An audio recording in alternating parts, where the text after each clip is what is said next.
Olá, seja muito bem-vindo e mais uma vez é muito bom estar em sua companhia. A partir de agora, você acompanha comigo as notícias do Brasil e do mundo. E olha só, eu começo essa edição falando de saúde e, aliás, com um alerta preocupante.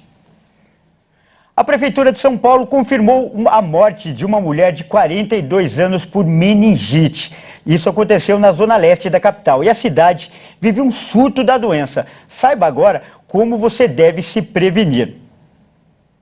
Só nas regiões da Vila Formosa e Aricanduva, na zona leste da capital paulista, 5 casos de meningite foram registrados. Um bebê de 2 meses e 4 adultos. Entre eles, a mulher de 42 anos, que foi a óbito nessa semana. A Secretaria Municipal da Saúde de São Paulo já avalia a situação como um surto. A imunologista Lúcia Wade explica por quê. Acima de 4 casos numa mesma localidade já é considerado surto, né?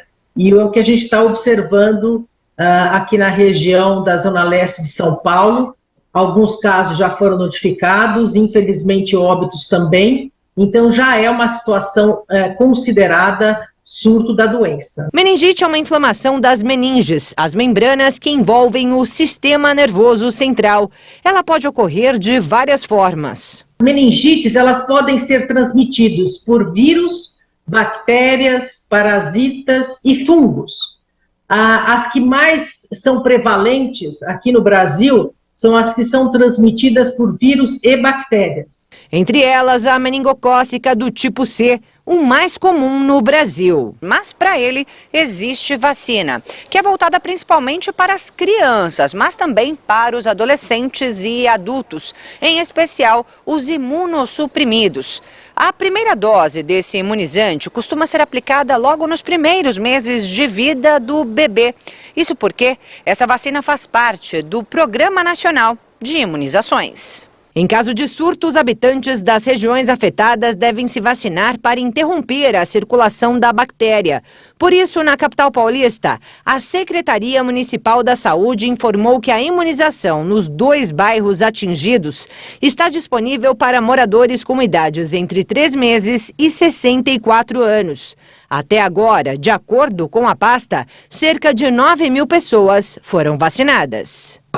Pelo fato de ser uma doença altamente contagiosa, é importante que todos os contactantes da pessoa infectada tomem a vacina e também as pessoas que moram próximas ou nessa região onde está sendo evidenciado esse aumento de casos. Mesmo quem já tomou a vacina, doutora?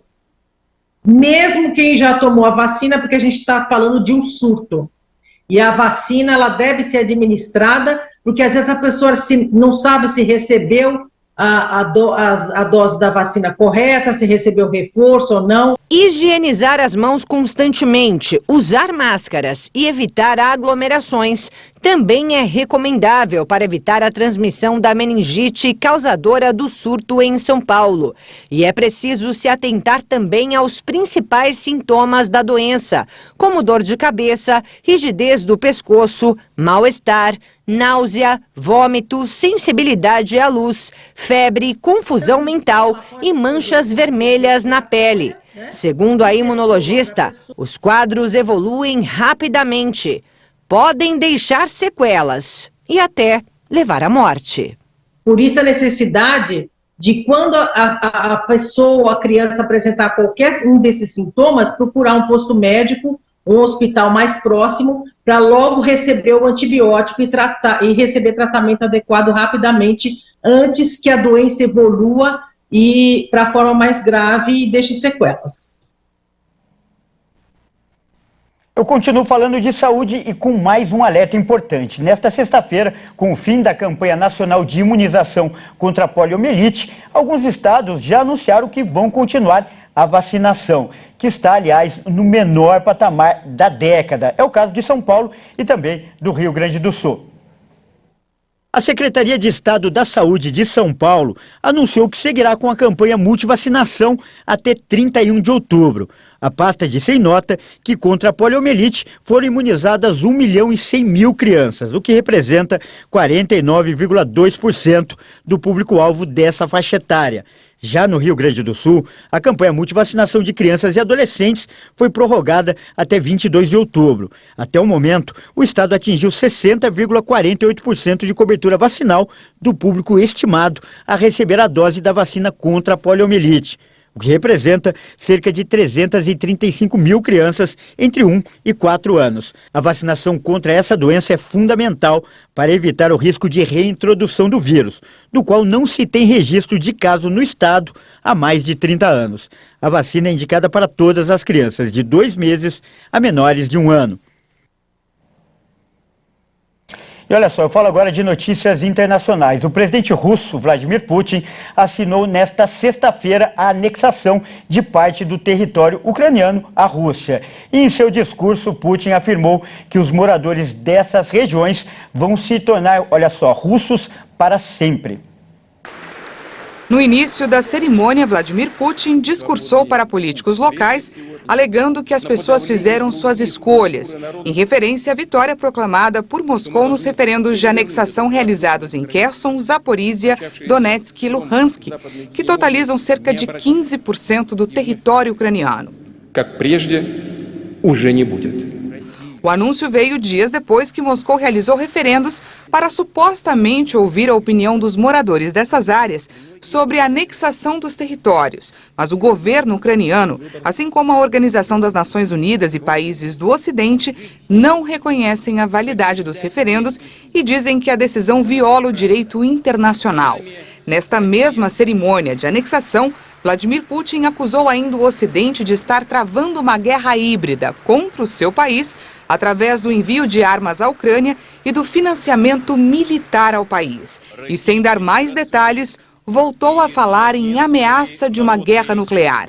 Autoridades de Kiev prometeram recuperar todas as terras tomadas pela Rússia e disseram que a decisão de anexar os territórios destruiu qualquer perspectiva de negociações.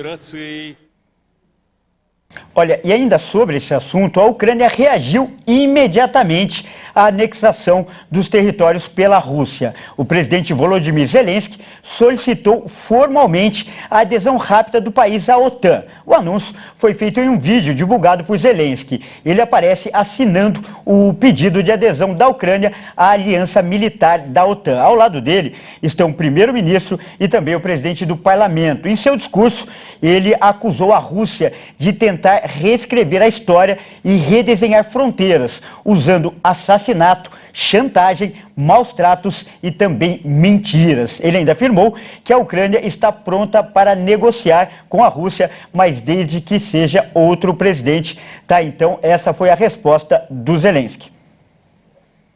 E eu mudo de assunto agora para falar de eleições. No domingo, todos nós temos um compromisso de cidadãos, votar. Muitos não sabem, inclusive, que o Brasil é a 4ª maior democracia do mundo. Veja. De cada 100 pessoas em todo o mundo, apenas 4 podem votar. O dado é de uma pesquisa feita pela revista inglesa The Economist. E esse número mostra o quão importante será o domingo, o dia da votação. Afinal, nós brasileiros somos privilegiados. Muitos não sabem, mas o Brasil é a 4ª maior democracia do mundo. São mais de 150 milhões de pessoas aptas a votar. Nós ficamos atrás apenas da Indonésia, dos Estados Unidos e da Índia. Um eleitorado grande e que não para de crescer. O último levantamento mostrou que a parcela de eleitores jovens cresceu 6%, principalmente na faixa dos 16 e 17 anos. Números que também dão a dimensão do tamanho da nossa responsabilidade. Cada eleitor que entrar na cabine de votação vai levar junto consigo uma história de luta pela liberdade de escolha. Por isso, independentemente de partido, candidato ou ideologia, a eleição deve ser um dia de celebração da democracia, de comemorar o direito de votar e de escolher com responsabilidade. O voto, que antes era de papel e agora é eletrônico, acima de tudo, é um bilhete para o futuro. E cada eleitor vai definir qual será o destino que prefere. Tá, então vamos cumprir o nosso compromisso com responsabilidade. E essa edição fica por aqui. Eu agradeço demais pela sua companhia e convido a continuar ligado em nossa programação. Até mais!